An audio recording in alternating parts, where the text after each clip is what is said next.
Good afternoon, everyone. This is Workgroup 3's Workgroup meeting for the City Charter Commission. My name is Dr. Jasmine Nolan Eccles. We have Commissioner Bobo present here and Commissioner Crossland here, as well as Representative Tiara Thompson from the Comptroller's Office, Dr. Bird from the Personnel Department, and Sonia Jenkins-Gray from the Personnel Department for a well-anticipated presentation pertaining to the Personnel Department. This is the only presentation we're going to have on today. Commissioners will ask questions immediately preceding the presentation from Mrs. Jenkins-Gray.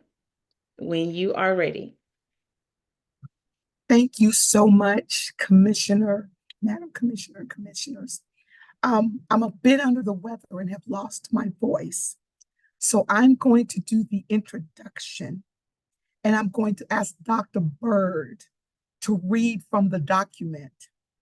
And I will be, just to save my voice so that I can answer any questions that you may have or provide clarity.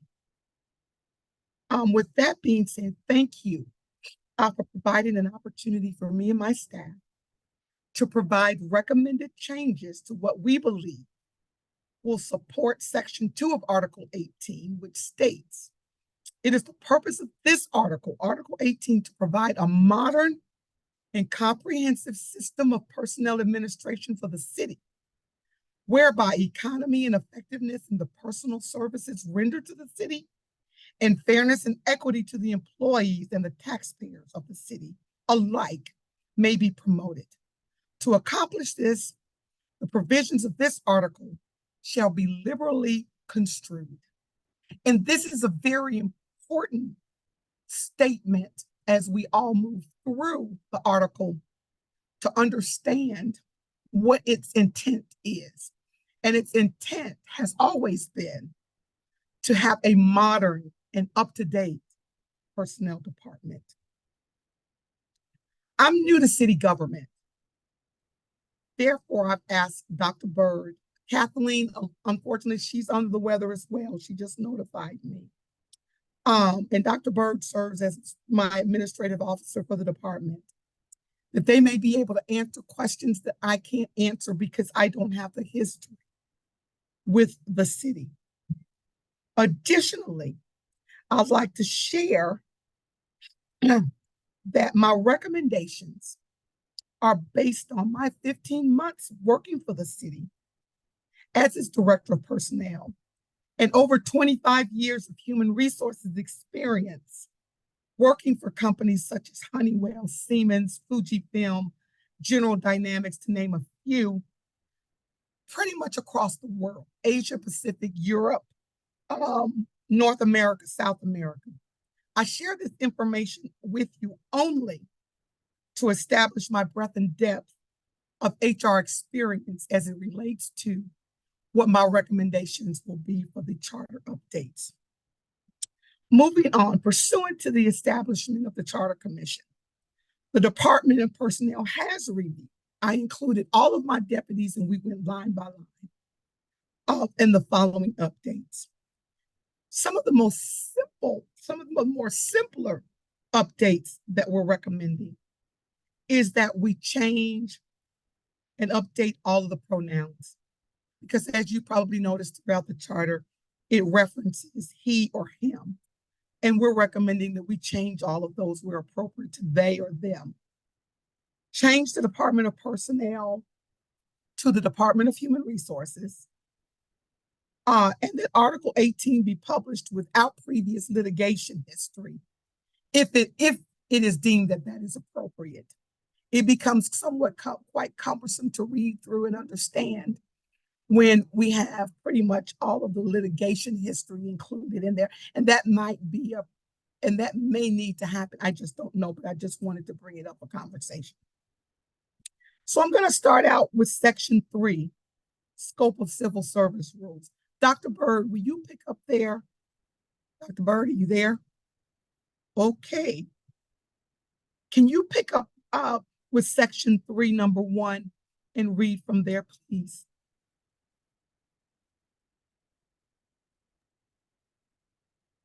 Section 3, Scope of Civil Service Rules. This section is very broad and provides that the civil service rules shall provide for this items listed therein, including but not limited to the following.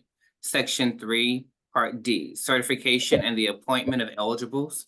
For certification of eligibles and for appointment and promotion to competitive positions on the basis of such tests, subject to a working test period of probation not to exceed 1 year. One of the highest 6 certified or remaining on the list of eligible certified to be appointed to each vacancy. Recommendation. Under Article 18, Section 9G, examinations and eligible lists fall within the scope and the authority of the Department of Personnel. Article 18, Section 9G, it is the duty of the Director of Personnel to hold examinations, pass upon qualifications of applicants, and establish eligible lists as needed, and to certify names to eligibles to appoint authorities for filling vacancies in the competitive service. Therefore, this should be addressed in the administrative regulation promulgated by the Director of Personnel, not within the scope of the civil service rules. Therefore, we recommend that in any case, the charter should not specify a specific number of eligibles to be certified.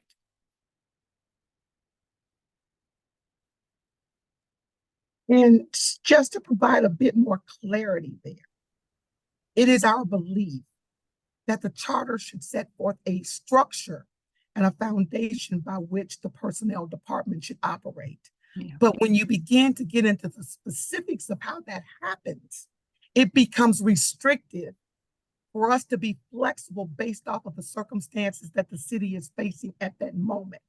So we believe where possible, the charter should give the structure, the foundation, and the civil service rules and the administrative regulations should dictate how those things are carried out.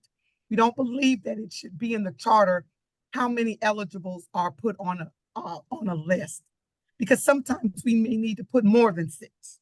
Sometimes we may need to put less than 6, but we're restricted to whatever the charter says. Any questions?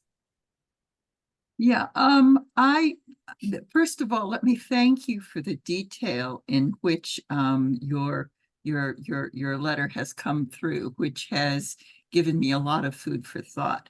Unfortunately, because I just saw it about 10 minutes ago, I haven't had a chance to read and really absorb what's there. And so it makes it difficult. It makes it a challenge, honestly, for me to have a rational conversation, a thorough conversation about these kinds of issues. I'm not an HR professional, and certainly, issues. My belief is that a charter in fact should be more of an overarching document with ordinances, etc., filling in the spaces themselves. Having said that, one of our great challenges as a commission, I believe, is going to be trying to craft amendments to this document that are going to be clear to the public, and they're going to be able to in their brevity will be able to be understandable, and quite frankly will pass. And so I'm a little concerned that the detail in which changes are being recommended here, even though they make a lot of sense, there is no, how do I put it? There's no prioritization among them, at least on the face of what I've seen so far, about what are the most important things to do. We're not going to be able to do everything this time around. If we're lucky, we might get 3 or 4 final amendments for the whole charter onto the ballot right now. Otherwise, we start running into, ballot fatigue on the part of the voters themselves, and our ability to be able to really be able to be clear about what we're trying to do. So to the degree, as you're talking about this information, as you're presenting this information, if you could help us understand, we're okay with the pronouns, we're okay with name changing. We already recognize that that's an issue throughout the charter that we've got to be able to deal with. But looking at these issues specifically related to personnel, what are the really must-dos that are within the charter right now that you consider to be essential to being able to run that modern department, and which would be the like-to-dos that if we could manage would be great, and which ones might we be able to do through ordinance down the line versus actually having to do charter changes? Thank you, Commissioner Anna. Yeah. So the recommendations that I'm going to go through with you today, in my professional opinion, all are very critical with the operation of the Department of Personnel. Specifically, the one that I'm speaking to now with regards to the eligibles. What this does, it hand ties the Department of Personnel from being able to be flexible with our recruiting processes with the number of people that we refer to an appointing authority. So right now, with it being listed in the charter as 6, unless the requisition that we're trying to fill is filling multiple vacancies, we can only refer the top 6 candidates on a referral. We want that lifted so that we can have flexibility over the years for defining what that number needs to be.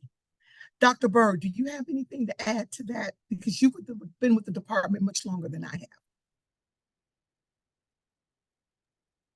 No, I believe your explanation is very accurate, certainly in stating the challenges with limiting the number or the specific number identified in the charter as it relates to the eligibles for certifications.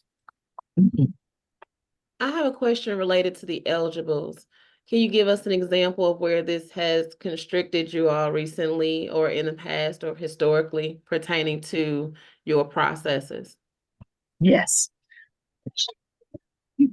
So our process is such that when applicants apply for a job with the city of St. Louis, they go through a ranking and rating process or system. And per the charter, we can only refer the top 6 candidates to an appointing authority. We would like the flexibility without violating the charter, that if we decide that we can refer the top 3, or in any case, if we need to refer the top 10, that we have the flexibility to do that. Right now, we don't. Do you believe that this is the reason for the understaffing or the issues that are coming up pertaining to the staffing concerns for the city? No, I would not say that this is a reason for that, for what we're experiencing there. As I went through the charter, now I'll be honest with you, in my reading and interpretation of the charter, overall Article 18 gives us the flexibility to redefine how we do personnel in the city of St. Louis. We just have not done that. And that is part of my challenge, is to get those things updated in more progressive types of HR practices. Okay. Yes.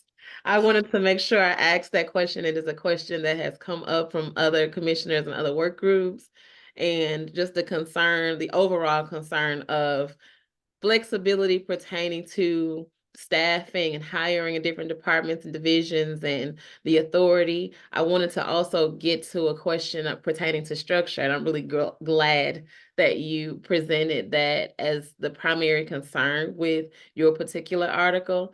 When you speak to the structure that the article should reflect based on the personnel department, what structure do you believe should be present pertaining to your article? When you say just for a little bit of clarity, Madam Chairperson, when you speak to structure, what specifically are you speaking to? Are you talking about operational structure, or are you talking about functional structure of HR. Well, I'm not sure. You mentioned Okay. structure as it So, relates to the article, so I wanted clarity on what you meant when you referenced it. okay. So for me, when I think of structure of the personnel department as it is right now, I don't believe that it is structured properly to provide the services that I believe that an HR department should be providing. And so we are in process of restructuring operationally to better fit what is needed to service the city. And I have numerous examples of things that I believe need to be done differently. And the charter, the way that it's currently written, it does provide the flexibility to be able to do that. The way that it has been interpreted in the past was somewhat restrictive from my predecessor or predecessors in their understanding of it. But the way that it is pretty much written right now, it provides the flexibility to do what needs to be done. Okay. I just wanted to make sure that the structure wasn't prohibiting any area of progression for your department as well as other departments. I wanted to yield the floor to my commissioners to see if they have any further questions for you. I do. So Commissioner Jenkins, Gray Director, that was very helpful. Up to this point, even from a historical perspective, I think hearing what was done in the past and maybe how there's been some shifts over time. I think something that I've heard you maybe allude to or mention directly a couple of times is that current state, at least from the recruiting perspective. I work in recruitment marketing, so I'm aligned with you. And so I'm wondering if perhaps a recommendation like overall within your section might be the inclusion of more malleable language that supports a workflow that is within line or within scope of HR best practices. Is that kind of part of what you're hoping? Yes, I am hoping for that. Mm-hmm. But in addition to that, Mm-hmm. I believe that the civil service rules and administrative regulations should be what guides how we do that. Okay. And there are several civil service rules and administrative regulations that are currently under revision and Mm-hmm. need. I believe that's being discussed at the town hall today. I believe the mayor's having a town hall pertaining to the civil service departments. Am I correct? Okay. This evening, yes, Okay. from 6 to 7:30 p.m. Okay. Commissioner Bobo, Commissioner Crossland, do we have any additional questions for Ms. Jenkins Gray? About this specific issue of the numbers and what we've discussed so far, or about additional About her article and her presentation thus far. okay, not about what we've discussed thus far. There's some additional questions I have as we get further into the sections themselves, but not about what we've discussed so far. Okay. Commissioner Bobo, any more questions from you? Not at this moment, no. Okay. Ms. Sheena Hamilton, could you answer this question pertaining to the litigation listed in the charter for the personnel department? Is it mandatory or necessary that it's there? No, and I agree with the recommendation. Okay. Would this be reflective in other articles? All of them. Okay, okay. And that is not something that you would need to amend through the Charter Commission. That is a recommendation that I agree with and something we can speak to our vendor about who supports the population of the charter online, Muni Code, and we will do that. Okay, thank you. Okay, so that would not require any kind of charter. That's correct. Anything else, we can simply make that change. Good. Mr. Jenkins Gray, did you have any additional recommendations you wanted to share with the commission? Yes. Okay. Go ahead, Dr. Byrd. Number 2. Section 3, I, welfare programs for cooperation by the director with the appointed authorities in promoting programs for employee welfare, including training, health, recreation, economic, and other programs as may be deemed desirable. Recommendation. This covers items that are not within the charter's authority and would recommend it be deleted. This is already specifically in the duties of the Director of Personnel under Section 9H, which provides employee programs to cooperate with the appointing officers and others in providing programs of training for employees, for employee welfare, for promoting of employee morals, and for otherwise rating standards of performance in the service in every practical way. Section 3O, fines and suspension. Any questions on 3I? So what we did, and Kathleen Tanner assisted with this, we went through the charter to try to identify things that are listed under the scope of civil service rules that are actually captured somewhere else in the charter and under the authority of the Director of Personnel. So these are the items that you're seeing that we're recommending doing something differently with them. Any questions on I? Well, and in this case, what you're doing is you're recommending removal then of section I itself. Yes. And would that, Counselor Hamilton, is that the kind of thing that also would require a charter amendment to do, or could it simply be removed as a redundancy? Can you repeat the question? Well, they are recommending removal of section I under, section 3, the letter I. They're removing they're recommending the removal of that because it's already addressed under section 9, H. And that section I itself includes certain elements that are beyond the scope of civil service anyway. I will get you some legal advice regarding that provision. Okay. Go ahead, Dr. Byrd.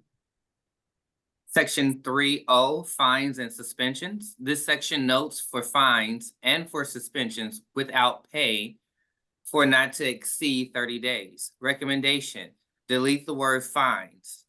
The commission does not impose fines. Also, please note that civil service rules provide for 28 calendar days as opposed to 30 days.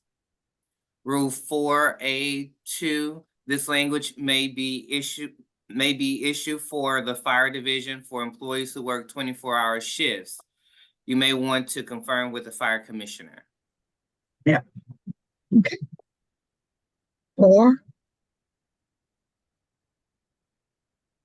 3W, examination fees.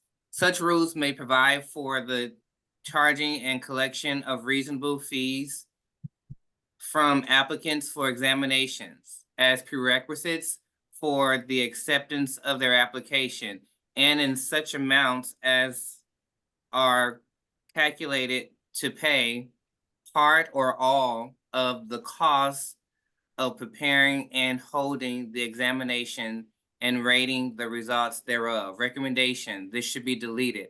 The city does not charge a fee to submit an application. Okay.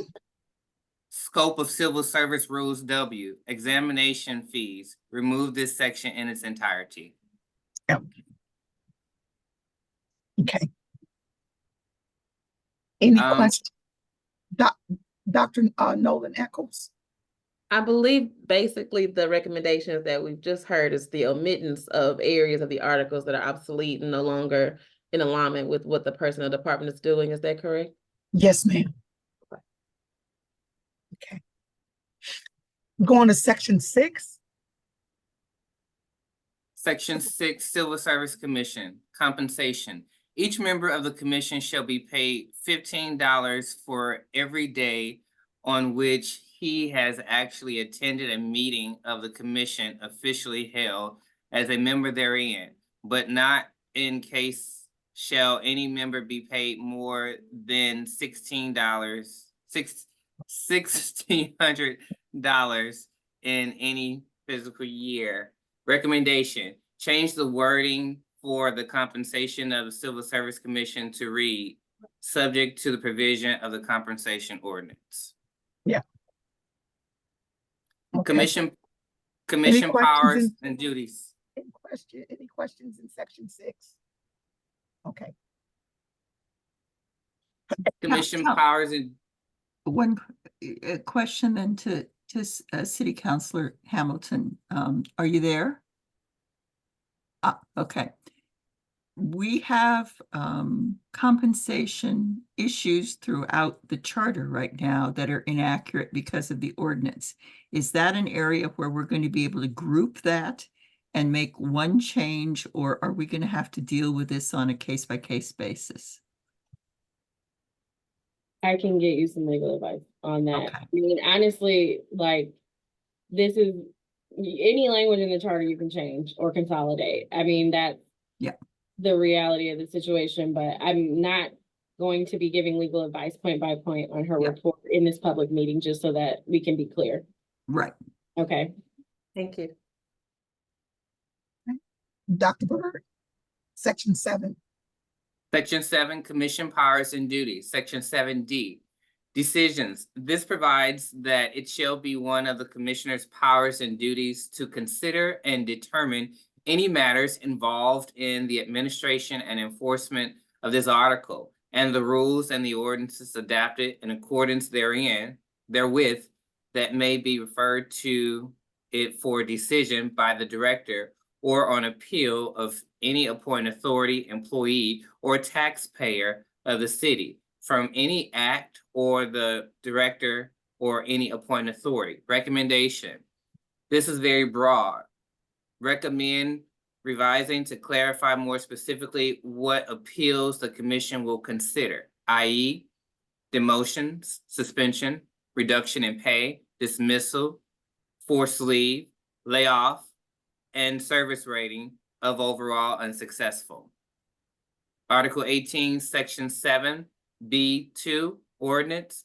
This provides in paragraph 2 that the commission shall recommend a plan for a system for retirement of supernormal and otherwise incapacitated employees if and when permissible under the Constitution and law of the state of Missouri. Recommendation, delete. Can I ask where that would be addressed instead, or how that is addressed? From our interpretation and understanding, we can't find it anywhere else. And we really don't understand what it means. And it is not something that we are aware of and we are practicing in the Department of Personnel. So that might be something that that is taken offline to City Councilor Hamilton from a legal point of view. But we have no idea or understanding where this is coming from. Okay.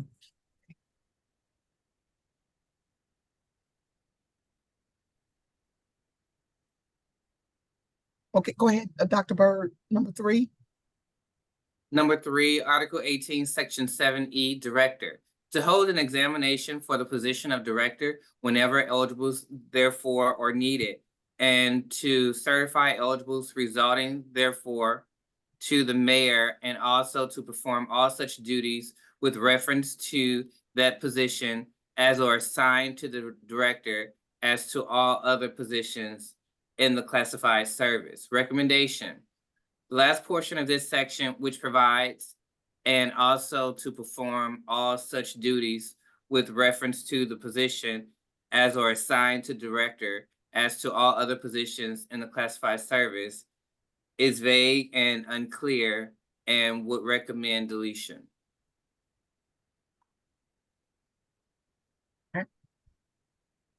Any questions in section 7?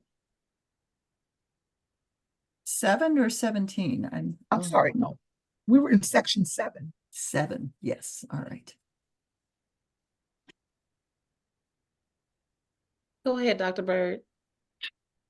All right, section 8, Director of Personnel Appointment, Qualifications, Compensation. The Director of Personnel shall be appointed by the mayor from certification of eligibles made by the Civil Service Commission from an eligible list established by means of competitive tests of fitness conducted by the Civil Service Commission within 30 days after such certification.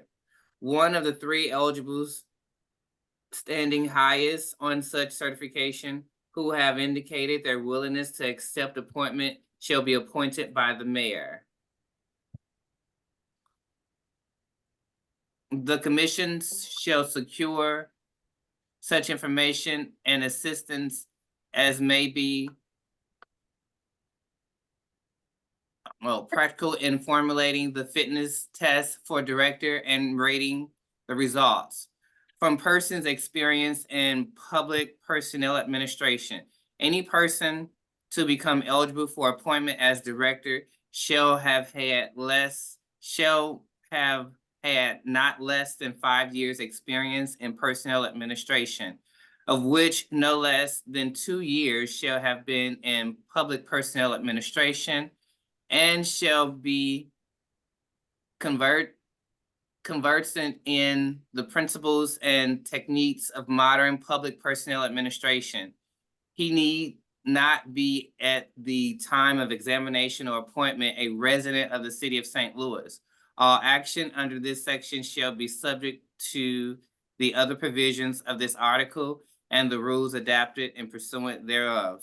So far as consistent with this section, the commission shall fix its initial salary of the director at no less than $6,000 a year to be in effect under a compensation plan is adapted hereunder. Therefore, the salary of the director shall conform to such compensation plan. Recommendation: the Chief Human Resource Officer shall be appointed by the mayor from a certification of eligibles made by the Civil Service Commission from an eligible list established by means of competitive tests of fitness conducted by the Civil Service Commission within 30 days after such certification. One of the 3 eligibles standing highest on such certification who have indicated their willingness to accept appointment shall be appointed by the mayor.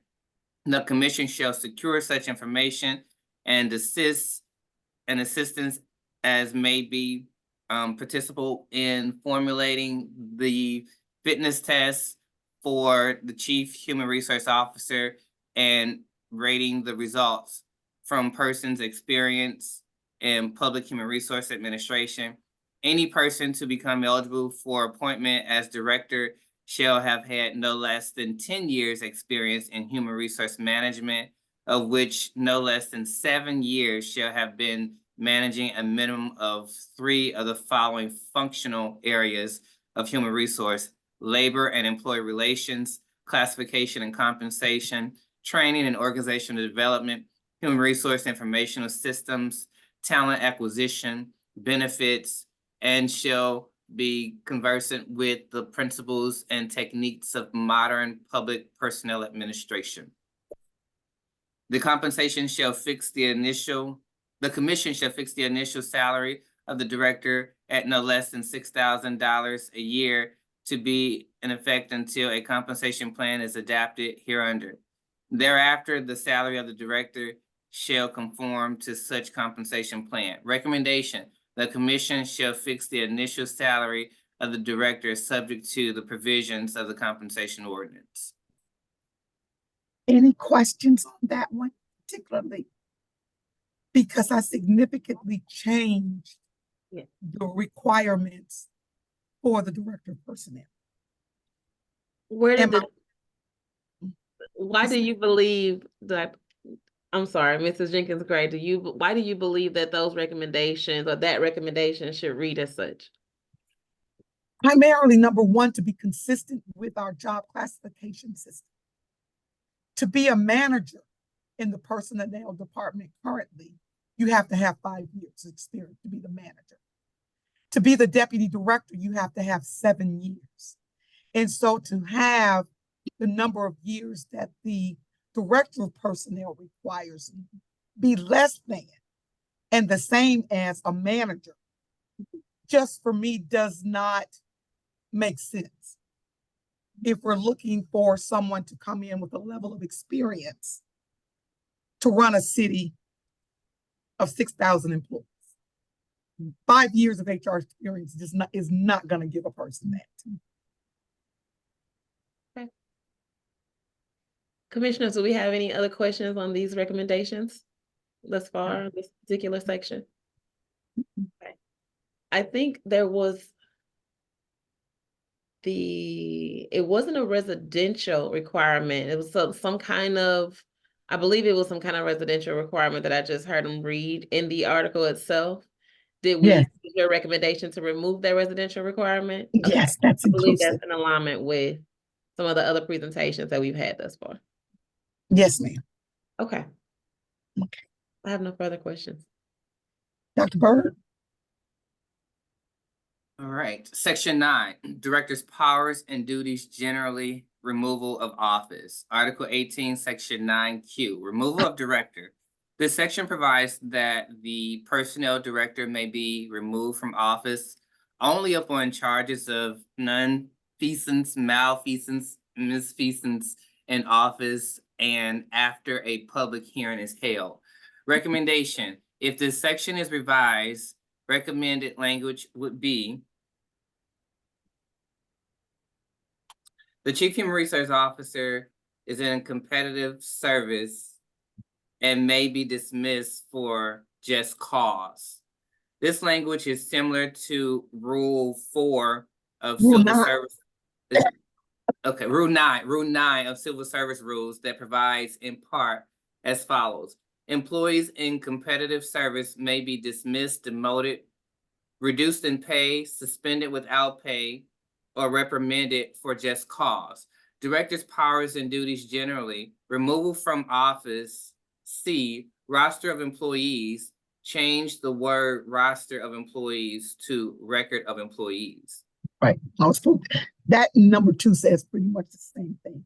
But any questions on section 9? One of the questions that I've heard raised at least is that the mayor has participates in the hiring of the personnel director, but right now does not participate in the termination of employment of a personnel director.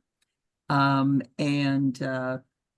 may be good and bad reasons why that that may be, but what is best practice in terms of other cities, municipal governments, etc.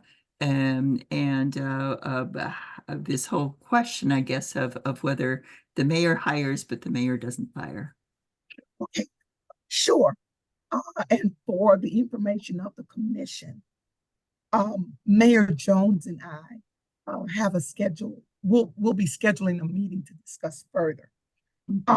My comments, though, are not going to be in any way referencing the current relationship of the Department of Personnel and Mayor Jones and the administration, because I believe we work extremely well together.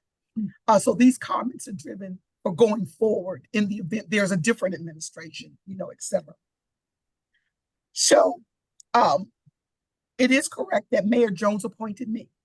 So the mayor does have appointing authority, and I'm going to have to rely a little bit on Dr. Bird and City Councilor Hamilton, because like I said at the beginning, I don't have a lot of the history, of the city. But my understanding as far as the director of personnel being terminated, that anyone can submit to the commission for the termination of the director of personnel. There is just a different type of process and different types of categories that I'm not accustomed to. in making that determination with regards to malfeasance, nonfeasance, and those types of things.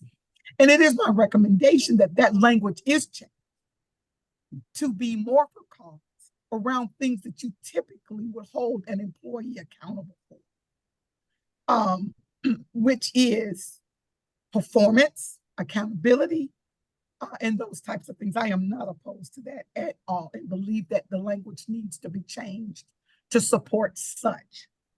I do believe, because, the other question with regards to other municipalities and city governments, and we had done some research, not to a lot of extent, but it's all across the board, the way that city governments operate. There are some that have city managers, and the director of personnel reports to the city manager. There are some that report to the mayor. I have not found any though that are appointed, meaning that for me, if the administration changes, then the director of personnel changes. Most of them are in a civil service system or some type of system similar to what we have. But I cannot at this time give you the different cities. I just called around and asked. I do believe that the Department of Personnel has to have some level of independence, not independence from carrying out the platform or the direction of the mayor, but independence from a standpoint of being able to make decisions that sometimes might be in conflict with an administration from a political standpoint. But I'm not here to say which one is better or worse. I believe that due diligence has to be given to both in consideration to how that works. Under the current system for me, I'm completely okay and fine. I work very well with the administration. I understand that at the end of the day, the mayor is in charge of the city. And in essence, I work for her. The Department of Personnel does. I can't speak to what happened in the past. I can only kind of give you an idea of where I am right now with that. I hope I answered your question, Commissioner. That's helpful. Thank you. I have a question to that end. Because the mayor appoints the director of personnel, and the mayor ultimately does not have the authority to eliminate, remove, or terminate any said position, what is the director of personnel's role in that performance process of structure related to who's hired or not hired, terminated or not terminated, which has also come up as a charter recommendation pertaining to the personnel department? What accountability belongs to which person pertaining to personnel matters or issues? Okay. So, and Dr. Bird, please jump in if you have anything to add. My interpretation and understanding is that belongs with the appointing authority. The director of personnel is here to oversee, to make sure that the process has been followed. So we have an administrative regulation, say, for grievances. No, I'm gonna go discipline, Admin Reg 117, that pretty much lays out the process for how discipline is to be administered in the city of St. Louis. The appointing authority ultimately has the decision to terminate with a recommendation to the director of personnel. And my role in that is to make sure that the process has been followed. Oftentimes what happens, appointing authorities do not follow the process. They do not send out the hearing letters. They do not do due diligence. And that's where the director of personnel comes in and says, no, we can't terminate this person because you did not follow the process. So I am not there to tell the appointing authority, no, you cannot terminate someone, but you cannot terminate them because you did not follow the process, which ultimately then ends up in potential litigation or being appealed to the Civil Service Commission because the process was not followed. Mrs. Jenkins Gray, do you believe that accountability structure that you just referenced is reflective in your article in the charter?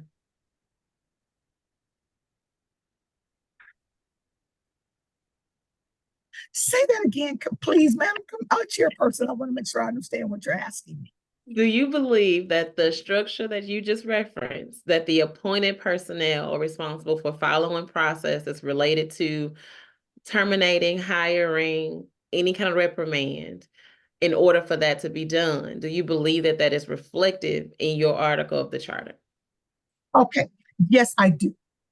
But the thing with the charter, because in some instances it is vague, it leaves a lot open for interpretation. Yes. Because if we do put language in that it's going to become more restrictive, then that's what it's going to be, very restrictive, and we won't have the opportunity to change it, for example, if it's not working. So it goes back to, it's very key that the person that is in the role has good collaboration and relationship with the appointing authorities and with the administration in the interpretation of. So I'm going to just state it. I think that my concern with this particular article and the articles that this work group has been charged with is the level of vagueness that is present in what is written. Because it is not concrete and a lot of things are not consistently communicated and clear, it leaves room for that interpretation, which opens the door to the lack of accountability that the people are speaking to regularly. The lack of accountability comes by way of the level of vagueness that is in the charter. So for me, my concern is around that structural accountability aspect of what is or is not present. You've spoken to it a lot in this presentation, and I think that that is what's contributing to the problems that we're facing as an entire city. The level of vagueness and the open-ended concept and aspects to things that prohibit clear and concise direction and governance related to how things are supposed to be or are being done. It gives administrations the opportunity to design it as they see fit when they come in or out. And as a resident, not even as a commissioner, that is alarming. I would I respectfully agree to disagree. Mhm. And that is because one of the keys behind, in my opinion, human resources. And in human resources, you're dealing with people. Mhm. And when you don't have the flexibility to be able to change as times change, as climates change, as conditions change, I don't believe that you can write everything into a policy or a process around HR related activities. Mhm. As an example, the climate has changed with recruiting tremendously.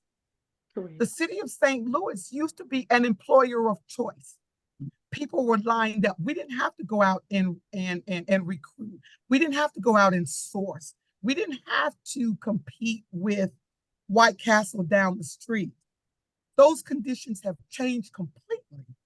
And if we have written into the charter restrictions on how that is supposed to happen, then we do not have the flexibility that we're going to be able, that we need in order to adjust and to be agile.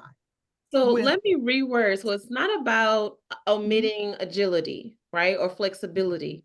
It is about that very simple sentence that you communicated about the appointed personnel. The appointed person is responsible for the process associated to their department's basically hiring, firing, or progression. That language is not present. And it's unclear to the people who's responsible for the accountability associated to particular departments. So Right. it's not about omitting agility or flexibility or fluidity. It is about the presentation of who is responsible for said agility or Right. said performance or whomever the case may be. The way that it looks is that it all is your department, but based on what you just stated, that is not in fact the case. But Right. it's in the charter, reflected that way. Sorry. So in Article 18, you will find language that does define that the appointing authority is the person that determines, for example, I can't hire someone in an appointing authorities department. It is very clear in the charter, Article 18, that I do not have the authority to do that. I cannot assign salary to anybody in any department. It's very clear in Article 18 that that cannot be done. So there are a lot of unwritten rules or interpretations that are taking place that is not being driven by the current leadership of the Department of Personnel. But that language is very clear in the chart that I don't have that authority. Yes, I think that what I'm getting to with my line of questions is who the authority belongs to. And if it's Right. not the Department of Personnel, which I'm really glad that you brought that to the forefront and to the attention of the commissioners by way of this presentation, so that we can start to identify what that is pertaining to the other articles where there is some concern about that. So I'm again grateful, and I'm asking these questions so that it can be communicated to the other work groups and commissioners that have concerns about what authority is placed on whom to do what pertaining to personnel. So again, thank you for that clarity. Yes, and I think that it needs to be very, very clear. The Department of Personnel works for the city. We are not an island by ourselves trying to dictate what things need to happen. It needs to be the language needs to be such that it is collaborative, that is clear that the Department of Personnel is a service organization to provide the services of human resources and the guidance and the structure and the policy to support that. Do we have other recommendations, Dr. Bird, that you have to I read? think- Or be okay with this? We I have, think- we have a little more. Your question about the dismissal recommendation, was that clear in terms of your response, and how is there a difference between the director of personnel who is a civil service employee versus the other civil service employees? Yes, it's clear. Okay, we don't have much more. I'm sorry to have inundated you so much. It's okay. It's probably my questions, long-winded. Section 10, selection of examiners and assistants, qualifications of employees. The director of personnel may select suitable persons in the service of the city with the consent of the appointed authority under whom such person serves to act as examiners under his direction or whomever to assist in the administration of this article and the rules and ordinances adapted thereunder. It shall be deemed part of the official duty of all employees so selected to render such service without extra compensation. Therefore, and in addition to other qualifications required by this charter, all officers and employees, except day laborers and except in such cases required specific mechanical, professional, or educational qualifications as may be determined by the Civil Service Commission, must have resided in the city for at least 1 year and filing or ceasing so to reside shall forfeit their office or employment. Recommendation, remove everything after the words without extra compensation. Section 11. Offices and facilities to be provided unauthorized compensation. Offices and facilities to be provided unauthorized compensation. Remove the first sentence of this section. It shall be the duty of, so that it begins with all employees of the city shall grant. Okay. Section 16. Section 16, racial, political, and religious discrimination prohibited. This provides as follows. No recommendation or questions under the authority of this article shall relate to the race, political, or religious opinion, affiliation, or service of any person. No person shall be appointed to a position in the classified service hereunder, nor be demoted, reemployed, promoted, removed, increased, or reduced in compensation, nor in any other way be favored or discriminated against in any matter within the provision of this article because of his race, political, or religious opinion, affiliation, or service. Recommendation: this should be removed to Revised. this should be revised to include and prohibit discrimination and harassment on the basis of all grounds set forth in Department of Personnel Administrative Regulation 103 and 113. Add to the protected classes, gender, identity, and sexual orientation. Do your classes also include nationality and foreign-born status, etc.? Okay, because I didn't hear you say that, and I was wondering, looking at that, because it was pretty narrow. It's in, if you were to read our admin regs 103 and 113, it's inclusive Okay. in those regulations. To help us move along, I'm just going to go through 20 and 29 and just read the recommendations, if that's okay. Can you do that for me, Dr. Bird? Sure. Section 20, leave to be granted for the purpose of voting. Recommendation: delete since it is covered by state law. Alternatively, revise to 3 hours in accordance with section 115639 of revised Missouri ordinance or law, which provides in part that any person entitled to vote at any election held within this state shall, on the day of such election, be entitled to absence himself from any service or employment in which he is then engaged or employed for a period of 3 hours between the time of opening and the time of closing the polls for the purpose of voting. Section 29, powers and duties of Efficiency Board vested in Personnel Board. Powers and duties of Efficiency Board vested in Personnel Board. Remove this section in its entirety. We no longer have an Efficiency Board. It was dissolved with the implementation of Article 18.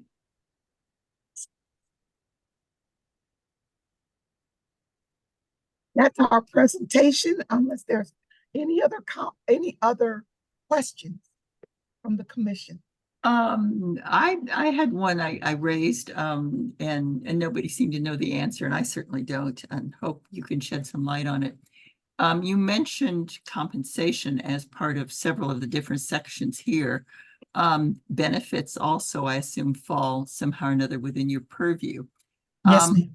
And I don't necessarily understand how the city's retirement a pension fund, whatever you actually call it, works. You know, I know that that there is a system for it, and the reason that I ask this in full disclosure is because I'm on a couple of other boards in town where for various reasons, the employees of those organizations participate in the city's pension fund, and they've noticed that the employer contribution is going up substantially. And so the question that I have is where does that fall within this whole structure? Do you oversee that? And if so, is this a question of you are using an outside resource and the city department or commission, whoever it is simply reviewing those results, or do you manage it yourself, or how does this all work? I don't understand it. Sure, it does not fall within the authority of the charter. Our pension systems have their own board of trustees. I serve as the secretary on both of them, but I have no voting power. So I do have staff that support from an administrative standpoint, but they pretty much operate completely separate as their own board of trustees. It's the way that And works. these are people then, the trustees are appointed by the mayor They- and Yeah, aldermen or? they're appointed by the board. There's a process that they go through to be considered. The majority of them are employees of the city of St. Louis. um, Mhm. mhm. So this is an independent board that operates for the sake of these levels of compensation? Only for pension, not for compensation, just pension contributions. So, Dr. Bird, did you have a? I just wanted to say that, like, for our employee pension system, those persons that serve on that board are elected. Okay. The employees of the city receive a ballot at the time of vacancy or a term expire. And people have an opportunity to submit to run and be on the pension system board. And then there's election held, and then the manager of that pension system announced the results of that. By charter, there are certain appointed staff that's also part of their appointed personnel. For instance, like the comptroller is by charter required to be a part of some of those things. Representation from the mayor's office is also required to be a part of some of those things. But the actual working and decision, the voting power is within those people that were elected by the employees of the city of St. Louis. We also have more than one pension Right. system. So we have, the employee pension system, And we then we have have the the fire fire. pension system, and we We also just have the have police pension systems as well. And so there are multiple systems that the Department of Personnel support in one way or another, but have their We own don't run. governance. Yeah, we They have their own we don't governing run body. what they do. Mhm. And to whom do these commissions or whatever, what's the authority, I guess, under which they're organized, and to whom are they responsible? They're responsible to the employees of the city of St. Louis who they are responsible for. But there is a chair of each board of trustees. There's an attorney involved. It's like its own entire system or separate company. Mm. separate company. Wow. I'm sorry. Separate Interesting. company. I'm sorry, I couldn't hear you, Commissioner. You said separate company. Yeah, No, I said they're not a separate. I said they almost operate like a separate yeah, company. yeah. Yeah, not that Like they they are have separate. bylaws. They have bylaws and things bylaws, that govern what they do and constitutions. how things are done. And they then, through this elected process, invest the funds themselves and set the annual rates and do all of that kind of stuff. Yes. Yes. And it sounds like the oversight is basically the people, the employees, and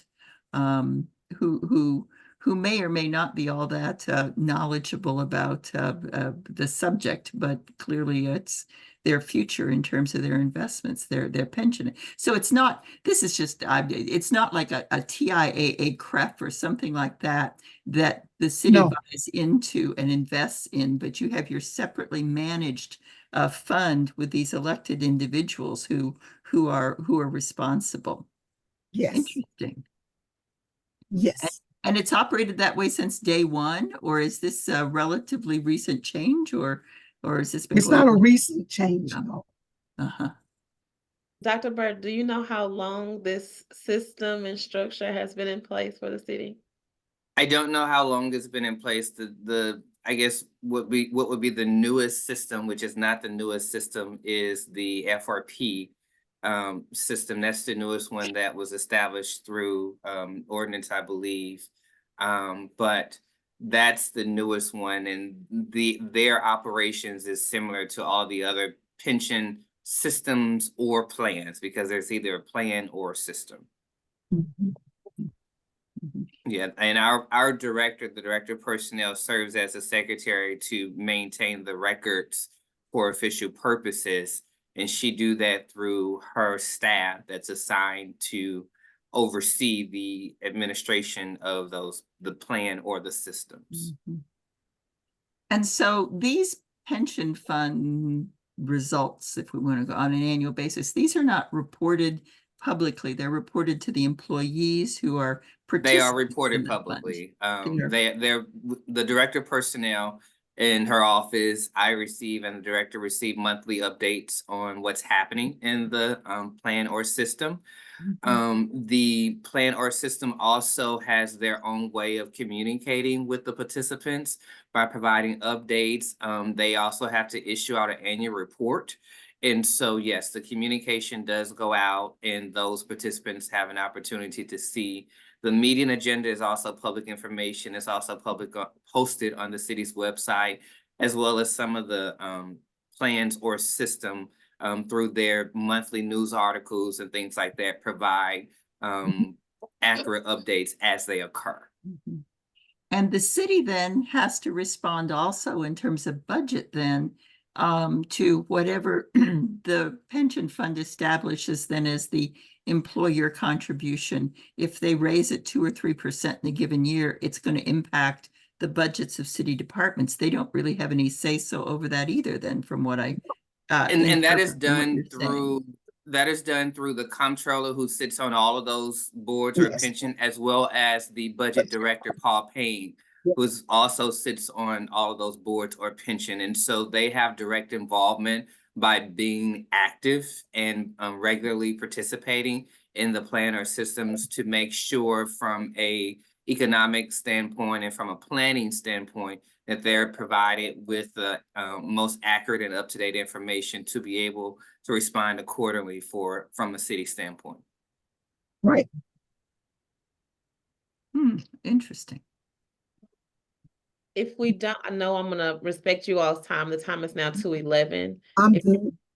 Okay, if we don't have any more questions from the commissioners or from the Department of Personnel, I want to thank you all for your presentation and your attention to detail, your report that was emailed as well, and all the documentation provided to us pertaining to your department. We greatly and gravely appreciate it while we're in the process of navigating the charter and determining what recommendations to apply. We definitely have been awaiting your presentation, so we thank you with everything pertaining to your presentation. City Were Council, we able to answer the majority of your questions, Madam Chair? I would say the majority. I think some of my questions and some of Commissioner Crossland's questions are kind of legal advice that we can Okay. get from the city council at a later time. Okay. And I'd like to personally thank you for particularly the thoroughness of the report that you sent out, and say that reserve the right at least to be able to ask follow-up questions at a future date once I've had a chance to go through it in a little bit more detail, if there are any questions that that arise from it. Thank you. Likewise, thank you. City Council, do we have anything to add? Nope, I think you all have covered it.